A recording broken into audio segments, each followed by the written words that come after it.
Okay po, thank you po ma'am. Ayan, nagpamahagi po si Sir Jack po ng ating abono para po doon sa ating mga ka-farmers dito po sa Bugalyon. Ayan, masusubukan nyo na po ngayon yan. Ayan, pagka meron na kayong kalamansi, pwede nyo na natin ilagay yan. Talong pwede po yan sa mga gulay. Lahat po ng mga gulay, lahat po ng kuhan, pwede po yan abono natin.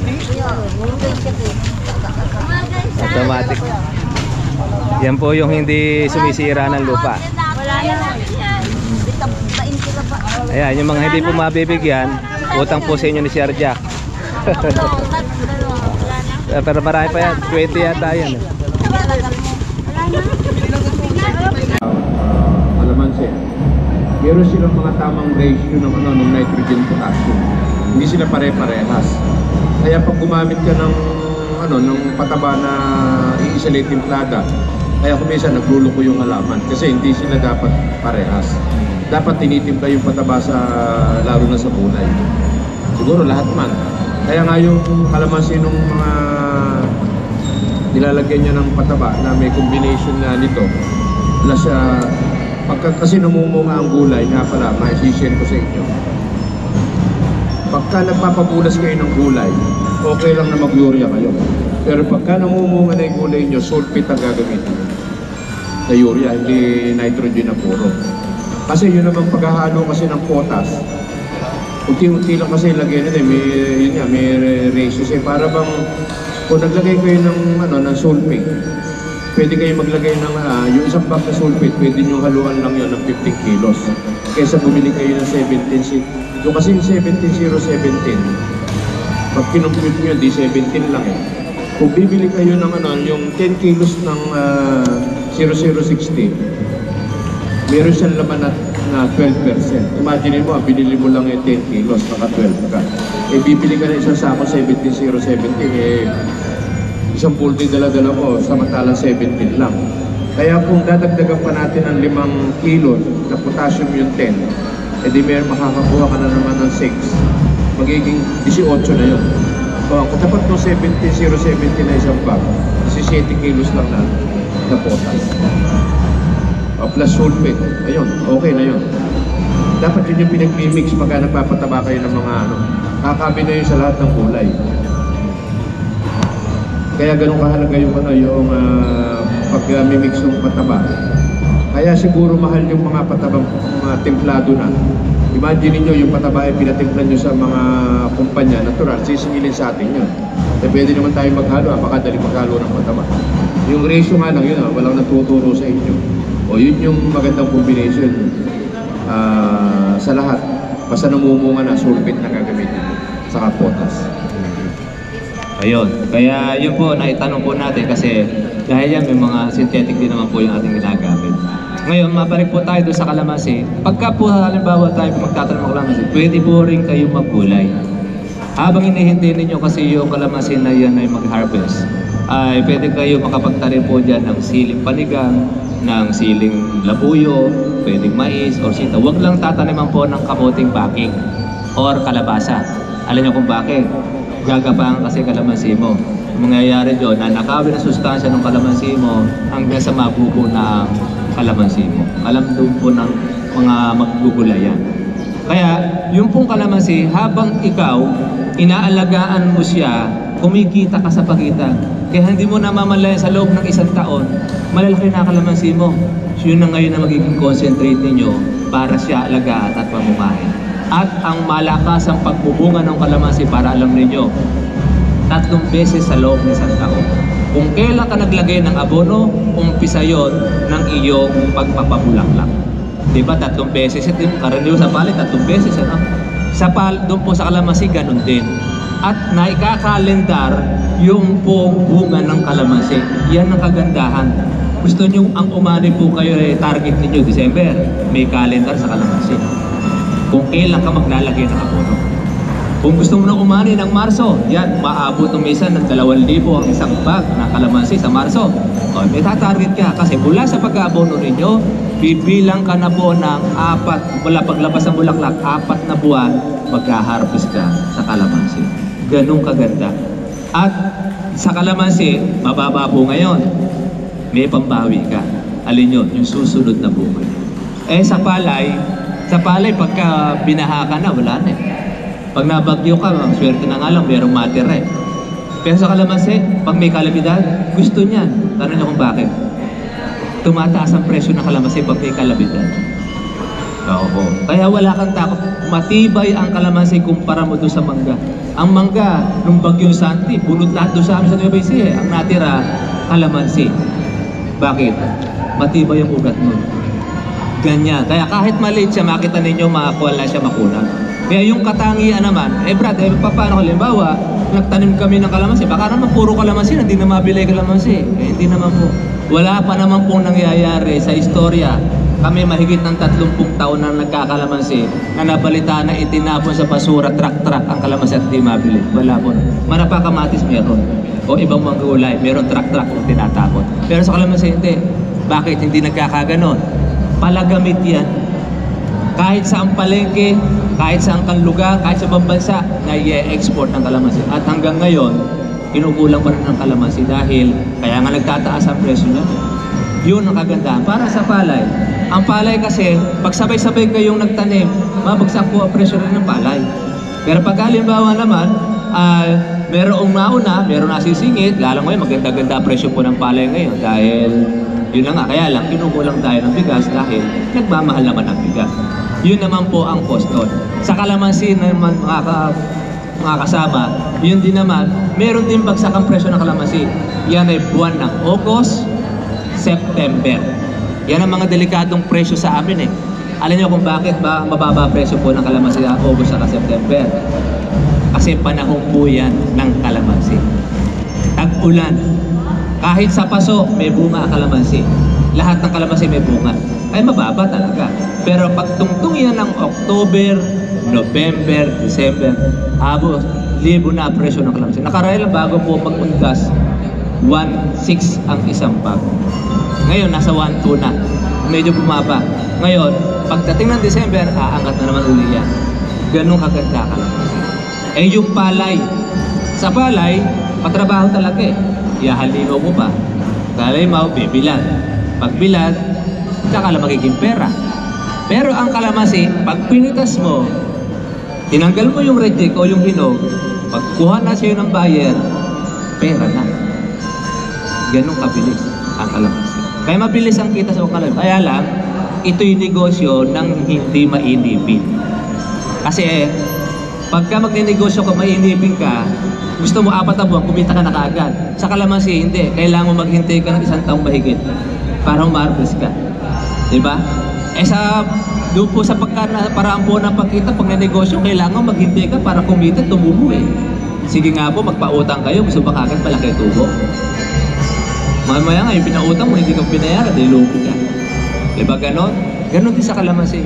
Kailangan mo ng panahon. Habang tumatanda ang kalamansi, lumalaki po siya, dumadami naman po ang bunga niya. Ngayon, paano yung paraan ng pagpapabunga? Yun naman po yung ating ituturo.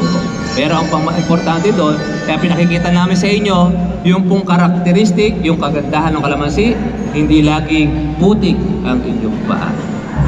May tuyo rin kayo matatapakan. Kasi ang kalamansi, pag tinubigan, matagal na po doon ang 1 linggo, ulit na uli. Or, depende, matagal matuyo ang lupa ninyo, tuwing ika-10 araw matubig. At hindi naman hanggang tuhod, yung maagusan lang siya. Ang palay, kailangan hanggang tuhod eh. Kailangan nakabisan, talagang dapat ibabad sa tubig, di ba? O kaya hindi mo pwede kalamansi doon eh. Kaya yung inasabi natin, yung lupain, o pwede doon ang kalamansi. Yun yung karakteristik. Ngayon, doon po sa abono po ni Mr. Soriano, tama po yung sinabi po nila. Una po, sumampol po rito yung tatay ko. Hindi ko pa nga po siya kilala nun eh. Tinanong ko yung tatay, ano ba ito? Yan, bigyan rin ng sample ng ganyan. Pataba gaya, galing kay Mr. Marvin. Ganun ba? Nagbigay nga siya pa sample. Observe namin. Maganda yung ulas niya, verde, namumunga. 1 taon na gumugusar pa rin. Parang taong maganda ka ako sa lahat ng mga nalagay niya kasi ng abono. Yun yung kakaiba. Maganda yung dahon, maganda yung bunga. Yung iba, maliliit ang bunga. Pagkamat marami, kaya maliliit. Sa kanya, hindi. Sabi ko, sige nga, subukan ko nga. Yun, ginamit ko rin yun. Nung gamitin natin yun, dumami bulaklak din ang kalamansi rin natin. Saka bulagbihis siya. So, pitalit salita, yung lupa po, hindi po pahina, kundi po papalakas. Eh ako po, nagbablog, nagkaroon ako ng interest na mag-deliver ng pataba, i-vlog ko siya. Eh marami palang mga magsasaka, mga farmers, yung kanilang lupa mahina na, umaanin ng 60, 50, para kagaya ninyo. Lalo sa tagulan, pinakamarami na eka, eka, 60. Kaban, ang isang ani sa isang hektarya. Eh yung in-interview namin nadaanan pa ng malakas na pag-uulan, umani pa, 96. Ano ibig sabihin? Eh kung pakikinabangan ng ating kapwa, i-share natin. Ibahagi para makatulong tayo. Hindi ba ganon? Eh mayroong nga nagsasabi, 300 ka ba? Na inani, 200. Eh ayaw mo namang i-share. Eh sino makikinabang? Ikaw lang. Eh paano ka makakatulong sa iba? Hindi ba ganon? Kaya sabi ko nga, doon po sa ibang mga nagbabasa akin sa kalamansi, hindi na ikaw mabibili kalamansi. Eh ikaw lang ka ako, may talibang kalamansi. Ayaw mong i-share sa iba eh. Gusto mo lang ikaw lang kumita eh. Yun ang masamang ugali. Kung kumikita ka, share your blessing. At yung sabi ni kagaya ni Kuya Jack, kumikita siya, sinashare yung blessing sa inyo. Kahit ilibre na sa inyo pataba ninyo, gumagastos siya para nakinabang ang marami. Yun din ang intention din namin sa inyo. Yeah, si Sir Marvin, nagpapasample po siya. Nagpapautang nga ito kahit minsan nga na yung balik pag-ani Biro mo, humahamong ka, pag umanid doon bayad, paano kung hindi umami, kung hindi ka sigurado sa pataba mo, dahil lugi siya. Yung bang gumamit, malulugi ba? Hindi, pagod lang ang kanya, wala naman siyang ginastos Tama po? Pero siya lumalaban ng ganon. Kaya saan ka nakakita ang ganon na may patabang ganon? Yung bang ba nabibili ba natin yung ganon? May mahahamon ba natin yun na utangan? Pagka hindi ka umanid, di ba bayaran? Tanong niyo yung ag-supply kung may umahamon ng ganon. Wala siya lang ang meron. Kaya nangihinayang ako kung hindi ito matutuklasan. Sarili ng atin, Pilipino na naka-invento. Kagandahan nun sa kanya, lahat ng kanyang na-research, pinagsama-sama niya. Nung maipagsama na niya, biro mo 20 years, saka lang nabuo yan, gaano katindi. At ang kagandahan nun, ang lupa, hindi po siya nagiging matigas na parang simento, nagiging buhaghag, parang sa tao. Pag ang tao kasi matigas po ang litid mo, stroke yan. Kailangan lumambot ang ugat para daluyin ang dugo. Tama yung sabi nga ni Sir. Ganon din pala sa halaman at sa lupa. Pag maganda ang lupa, maganda ang harvest ng inyong palay.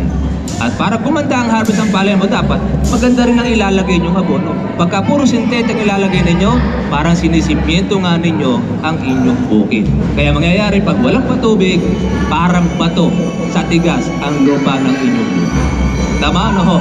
Pansinin ninyo. Pero pagka maganda ang lupa nyo, buhaghag siya. Yun. Kaya po kami, napunta rito, yun ang intention namin sa inyo. Kahit na halimbawa, ilan po tayo rito, yung maibalitak, masubukan po ito, ay nako. Siguro masasabi ninyo, mahirap lang naman kasi dahil kasi po kami, napatunayan namin, nakita na po namin siya. Ngayon, kayo po halimbawa, susubok, doon yung malalaman. Kayo na po mismo makapagsasabi. Kaya yun lang po, at magandang araw po sa inyo lahat. Salamat po sa Diyos. Pero may sasabihin ka, wala na siguro. Tanong na lang ito. Boss, natanong mo. Magandang araw sa lahat. Sir, sa pagtatanim ba ng kalamansi, mag-umpisa, gaano ka-distansya ng pagtatanim? Regular po natin 3x3. 3 meters po ang distance. 3 meters po ang distance, saka 3 meters po ang spacing. Yun po yung regular po natin na sukat po. Ngayon, kalimbawa, maiksi lang naman po yung lote po ninyo pong tatanim. Humahatol po kami ng 3x2. Hindi naman po masikip yun. Okay lang kasi sa kalamansi namin, 3x2. Ngayon, pag hektarya naman siya, okay lang po kaya 3x3 or 3x4. Pwede po yun. Huwag po yung masyado pong maluwang. Kasi pag masyado maluwang po ang pagitan ng inyong pong kalamansi, ay magiging puno yan na parang mangga. Bandang huli, hindi mo na mapipitas yung pinakagitna. Tapos maagang tumaas. Pero dahil doon sa sukat na gano'n, magiging mababa po ang kalamansi po. Na malabo ang saka. Nasa 2,000 per meter. Pag 2,000 po, mga nasa 200 na po ng kalamansi yun. Pwede po yan, maganda na pong umpisa yan sa kalamansi. Talaga meron. Thank you, sir. 1,000 per meter din sa'yo. Marvin, bumili ng pataba kay Marvin. Yung ganitong klaseng pataba pero para sa kalamansi. After a year, tumantuwa yung tatay ni Virgilio at tuloy-tuloy sa pamumuga at maganda ang naging ani ng kanyang kalamansi hanggang sa umorder ulit. At doon na nga nagsimula si Virgilio na nag-vlog. Tama po ba yun, sir? At mula doon, nakailang vlog na, nanonood naman ang piloto doon sa kataasan. Habang nakalipad kasi yan, pwede niyang bitawan ng monobele. At nanonood ngayon at interesado naman sa agrikultura, napanood niya ngayon yung vlog ni Marvin. Pero nahuli na siya ng tawag sapagkat nakadaan na kami dito nakarating na kami ng Bane, nakarating na kami ng Bulinaw. At alam niyo ba, yung mga narating namin, ang mga profesyon na hindi biro-biro, mga nasa Amerika, na nagpalitan dito at gustong pag-usayin ang kanilang pagsasaka. Napanood nga ng ating pilot, dahil nag-auto-pilot siya, tinawagan niya si Marvin. At itong araw na ito, ay napakapalad po natin lahat. At tayo nagsasama-sama. Palakpakan naman natin, Jackson. Ang iba na, ito, hindi ko natin alam. Itoy! O yun! Itoy! Artistahin. Kaya, dahil doon, isa lang po ang nais nilang iparating at nais namin iparating lalo ng ating innovator. Pakinabangan ninyo ang pinakikinabangan ng maraming mamamayan na gumagamit nitong customized na pataba. Noong una, hindi pa namin ito gustong ibenta. Ngunit nagkakaroon na ng bentahan ngayon, mabalik lang yung punan. Mabalik lang ang punan.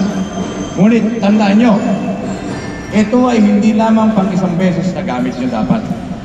Meron na pong mga gumagamit ito na may mga katatayuan sa ating pamahalaan. 3 cropping season, ang kanyang lupa, 20 hektarya. Ang panipalay, yung variety na sinabi mo kanina, 218, 160 ang tinatanim. At yung mga nakaraang mga tag-ulan, tinatalo pa ang 3.2. Saan yan? Ngayon, nakakamenos pa, kaya nga na sinabi kanina ni Jackson na hindi na nag-iimbita ng insekto. Maaring dumapo ang insekto, takot siyang kumilid sapagkat baka mahiwa siya. Tumatalas po kasi yung palay. Kung ngayon, nakashort kang pupunta ng palayan at ito na ginamit mo, ay maganda ka ng maraming panay. At para kang bumalik sa dati na tumaan sa talahiban.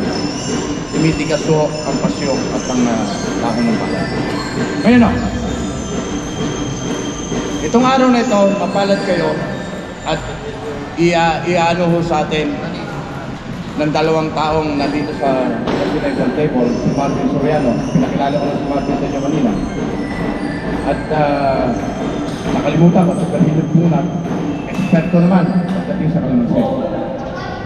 Expert din niya ang kalamansi. Ngunit may kahit na si Marvin yan, thank you. Brad, thank you sa pagka-break. At nakalimutan din namin i-break yan. Yan na ho yung magiging kahit nyo. At ngayon, ay pwede po ba na wala namang ingay na sa labas, tayo naman mag-ingay. Isang palakpakan na malakas. Humina! Ayan eh, okay. Ayan, si Martin Soriano. Okay po, thank you po ma'am. Ayan, nagpamahagi po si Sir Jack po ng ating abono para po doon sa ating mga ka-farmers dito po sa Bugalyon. Ayan, masusubukan nyo na po ngayon yan. Ayan, pagka meron na kayong kalamansi, pwede nyo na natin ilagay yan. Talong pwede po yan sa mga gulay.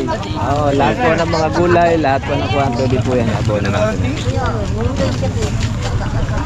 Automatic. Yan po yung hindi sumisira ng lupa.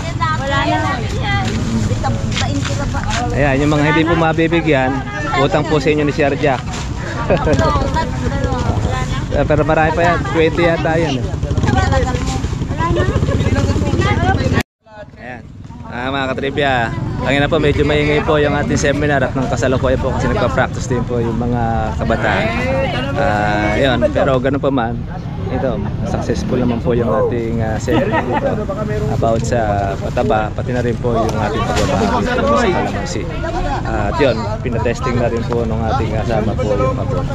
Sayang po kasi yung abono natin kung hindi po mai-distribute sa ating mga babae para malaman nila yung resulta ng abono ko sa Pilipino ang nakatuklas. Tatay nito sir, hanggang ano lang. Opo, dito yan. Total naman yan. Yan naman na hindi naman para siyang kalamansi nakuha eh.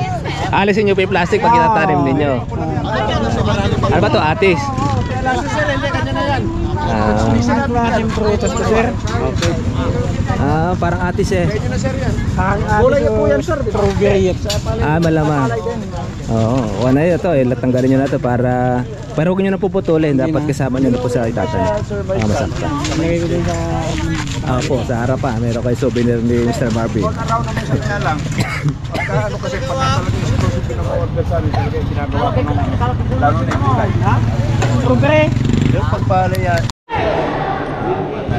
So mga katribya, ito po ang ating mga bagong ka-farmer sa ating mga katribya mula po rito sa Bugalyon, Pangasinan. Ayan, maraming salamat po sa lahat ng ating po mga dumalo po sa ating pong seminar. Ayan po ang ating po mga bagong mga kaibigan. At gaya pa rin dati, ako po si Gabriel Bunag at lagi natin tatandaan, karunungan at ang alaman, may katumbas sa kayamanan. Thank you for watching. God bless all. Kita-kita lang po tayo bukas. Bye-bye. Yun. Sige po. Maraming salamat po. Ay, magkuya, kita po kayo. Ay, dito pala kayo magkikita. Okay, Duterte naman tayo, Duterte. Duterte. Ayan. Sara Duterte. Ay, di ba BBM? Ah. Sige, okay.